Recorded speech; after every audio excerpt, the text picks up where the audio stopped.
আসসালামু আলাইকুম প্রিয় পঞ্চম শ্রেণীর শিক্ষার্থীবৃন্দ, আমি তোমাদের জন্য পঞ্চম শ্রেণীর শুধুমাত্র সংক্ষিপ্ত প্রশ্নের উত্তর নিয়ে এসেছি তৃতীয় প্রান্তিক মূল্যায়নের জন্য। তো চলো শুরু করা যাক। প্রথমেই রয়েছে তথ্য বিনিময় কি?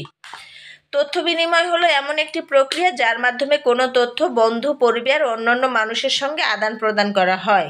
আরেকটু ডিটেলস লেখা আছে, তোমরা পড়ে নেবা। এরপরে 3টি তথ্য সংরক্ষণ প্রযুক্তির নাম, এটা খুবই সহজ, CD, memory card, pen drive.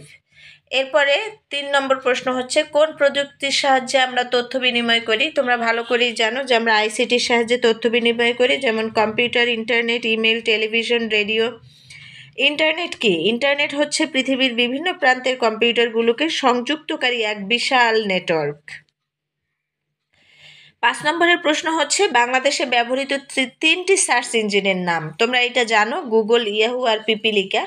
আমরা পিপিলিকাটার সাথে অত পরিচিত না, কিন্তু গুগল, ইয়াহুর সাথে বেশ পরিচিত। আবহাওয়া কাকে বলে? আবহাওয়া হচ্ছে কোনো নির্দিষ্ট সময়ে কোনো নির্দিষ্ট স্থানের আকাশ ও বায়ুমণ্ডলের সাময়িক অবস্থা। আর জলবায়ু হচ্ছে কোনো স্থানের বহু বছরের আবহাওয়ার গড় অবস্থা। এই আবহাওয়া জলবায়ু থেকে তোমাদের প্রশ্ন থাকবে। এরপরে 8 নম্বর প্রশ্ন হচ্ছে বাংলাদেশের 3টি প্রাকৃতিক দুর্যোগের নাম। এটা তোমরা সবাই জানো, কালবৈশাখী, টর্নেডো এবং ঘূর্ণিঝড়। এটা হচ্ছে বাংলাদেশের 3টি প্রাকৃতিক দুর্যোগ। আর আবহাওয়ার উপাদানগুলো কি কি? আবহাওয়ার উপাদান হলো তাপমাত্রা, আর্দ্রতা, বায়ুপ্রবাহ, মেঘ, বৃষ্টিপাত এবং বায়ুচাপ।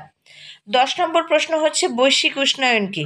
পৃথিবীর গড় তাপমাত্রা প্রতি বছর ওঠানামা করছে, তবে বিজ্ঞানীরা গবেষণা করে দেখেছেন যে পৃথিবীর গড় তাপমাত্রা ধীরে ধীরে বাড়ছে।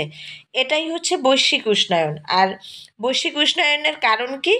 কারণ হচ্ছে বায়ুমণ্ডলে কার্বন ডাই অক্সাইড গ্যাসের পরিমাণ বেড়ে যাওয়া।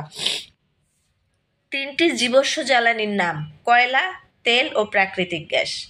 গ্রিনহাউস কি? গ্রিনহাউস একটা কাচের তৈরি ঘর যা ভেতরে সূর্যের তাপ আটকে রাখে। এরপরে হচ্ছে 14 নম্বর প্রশ্ন অভিযোজন কি? পরিবর্তিত জলবায়ুতে বেঁচে থাকার জন্য গৃহীত কর্মসূচি হলো জলবায়ু পরিবর্তনের সাথে খাপ খাওয়ানো। এই খাপ খাওয়ানোটাই হচ্ছে অভিযোজন। মানব সৃষ্ট সম্পদ কি?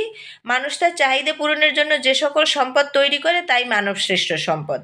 আর প্রাকৃতিক সম্পদ কি? প্রকৃতিতে পাওয়া যে সকল সম্পদ মানুষ তার চাহিদা পূরণের জন্য ব্যবহার করে থাকে তাকে প্রাকৃতিক সম্পদ বলে। সূর্যের আলো, মাটি, পানি, গাছপালা ইত্যাদি প্রাকৃতিক সম্পদ। লাস্ট প্রশ্ন 17 নম্বর প্রশ্ন প্রাকৃতিক সম্পদের 3টি ব্যবহার।